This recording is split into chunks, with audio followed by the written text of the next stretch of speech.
Very good morning to all of you. And personally, I am very privileged to be here. Particularly, we started with the dance movements. So I have a bit of a frozen shoulder that got eased. So that was pretty good. And also, I would like to start off with a line I picked up from the previous discussion when Indu was saying that we don't judge by the harvest. We need to see the seeds that we sow. And thankfully, the distinguished panels members that we have, they have all focused on the seeds that are to be sown, and the entire topic of our discussion is about the roadmap towards CSR and sustainability.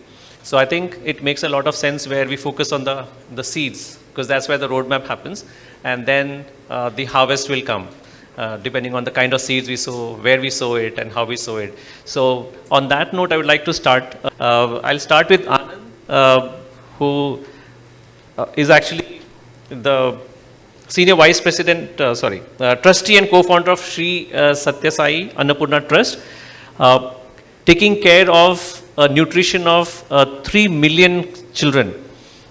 That's amazing, 3 million children. So I would like to understand the journey which Anand made and what this entire aspect of sustainability means to you. Thank you, Saji. Just want to start with a small kind of an incident. The person who's sitting to my left is my competitor about 10 years back, or even 5 years back. She was with Dell and I was with HP Software. And you know, Dell and HP are always competitors in the laptops front. But over here, we are sitting together discussing on something else absolutely different. And that's what we are up to here. All the day we earn, and finally we are looking for the support which we can give for our family members. I have 2 children with me. And when I took up this job with HP, the only focus for me was to make a living out of it.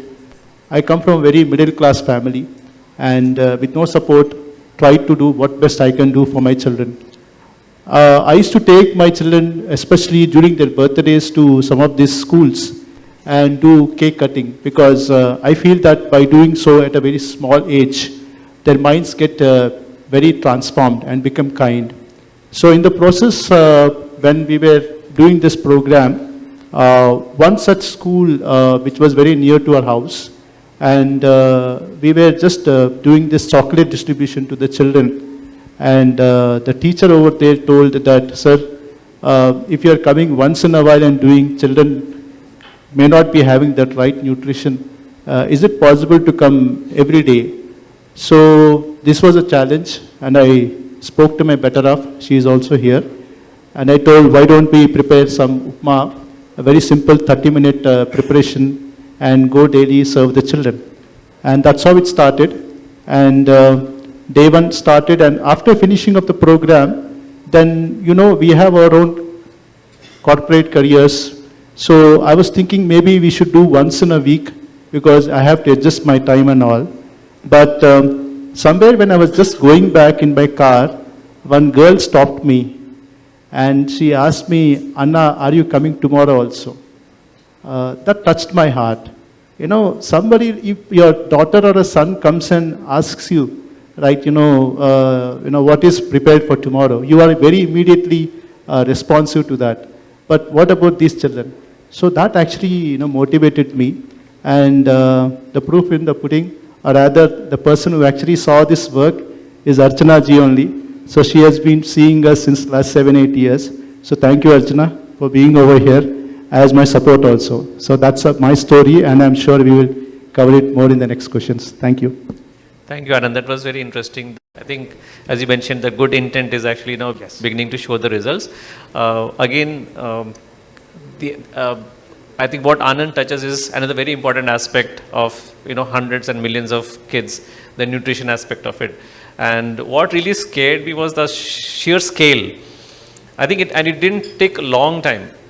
So I would really like to know, because we have our small production center in Bengaluru, the products, and then I went and then I found out that 3 children needed help.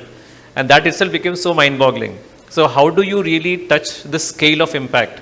And what are your future plans, Anand? Saji, firstly, before I answer this question, I also would like to convey my heartfelt gratitude to a couple of colleagues who are here, Mr. Ashish and Mr. Vivek. Ashish is from Oracle, Vivek is from Times of India, myself with the HP. If you see the kind of profile of people who are here, is more or less we have spent our time in corporate life, and with that experience, we started working with corporate companies to support our causes. I'll just give a math on how we actually try to reach this 30 lakh children. India as a population, we have 140 crore approximately as a population and the most populous country. In that, if you see on an average, 25 crore children go to schools, first standard to 10th standard. I'm not speaking about Anganwadis or the PU and the university. In that 25 crore, there are approximately 16 crore children who go to government schools.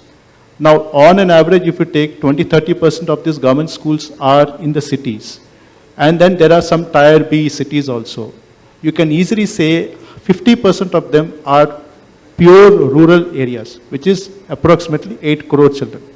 Now, these 8 crore children, which I have personally seen it, there are only 2 meals they have. One is the midday meals which they get in the afternoon, and one is the meal which is prepared in the evening by the parents. So what is happening for the morning meal? The parents have to go for work in the morning as construction workers or some laborers. So they don't have time for actually preparing it. So what we understood is the night food which they had and the time they come back for the midday meals food, there's almost 16 hours of gap. Now imagine if you have a 16 hours of gap, what will happen to your intestines, your stomach, your body, everything. So you're creating a nation where the next generation is absolutely not fit for any sort of skilled work. Because we have been taken care by our parents, this generation is probably able to make India prosper. But what about the next generation? So this particular thing I've actually did as a small essay competition for a small group of children. And here is what interestingly happened. So one child actually did a math calculation. She finished off her 10th grade and then she did a math calculation. She said that when we were doing the breakfast program when she was in her 6th standard, okay, and she did a comparison with another girl who is from a different school. Actually, it is not even a government school, it's a private school. So she said that every day whatever breakfast we were giving, which is not more than 3 or 4 rupees, hardly 3 or 4 rupees, she started making that as an investment to her body. Because of that, on an average, in a year, her spend is not more than 1,000 rupees. Because 200 days we work in the schools, and then if I take 5 rupees, it's 1,000 rupees. 1,000 rupees into, let's say I'm doing for 5 years, so 5,000 rupees is the investment on that child. Now this child is just about finishing off her graduation, is about to get married, and she got actually married also, and she gave a birth to a very healthy baby. Why? Because she was able to get the right food from her puberty age. From the 6th standard onwards or 5th standard onwards, she was getting right food. Now I am comparing this to another girl who was not having the proper breakfast while they are well-to-do. Not having the right food at the right time, no hygiene, no specific intervention required. Finally ends up getting a baby boy delivered, that too at 2 kgs, 1.5 kgs. See the difference. People who can actually get the right breakfast, they are not able to make the ends meet. Here is a child who did a mathematical calculation and says how the breakfast has helped. Now that was a turning point for us to look at how we can scale it up. So now breakfast can be anything. It doesn't need to be a upma, could be a poha, or it could be any dosa. Not like that. You can even take simple milk, simple biscuits, simple cookies, simple health shakes, something which is as easy and available for that particular child to be given in the school. Now this requires government's intervention, this requires intervention with corporate companies, this also requires intervention of the local communities. I heard somebody saying about Sarkara, Samaja and Sanstha, all the three are required for making it sustainable, and that's exactly what we did. So what we did is we ended up talking to corporate companies, we ended up talking to government organizations. In Karnataka itself, there's something called as Kshira Bhagya program. To make the value addition of Kshira Bhagya program as a breakfast program itself, what we did is we added something called as a micronutrient health supplement, which has all the vitamin B1, B2, B3, all the way to B12, which is actually going to help the child in improving the health parameters and thereby building the nation in a very strong way. We are doing a similar thing in Telangana. Telangana requires something like ragi, a very fortified ragi we are preparing and giving it to them. There also, there's a participation of government. 50% financial participation comes from them, 50% comes from us. Now the other 50% is what I am actually looking at. So what I do, I talk to Archana ji, I talk to even, we have Shaina Ganapati ji. All these people, I keep talking to them. Small interventions, 1 rupee, 2 rupee interventions, but the impact is very high. It might take 5 years' time, but for sure there is an impact created. And this is not something which I have made it down. This is an essay which was written by a girl, and then she gave it to as an article for our annual report. That's it. That's what I wanted to share. Thank you. Thank you very much.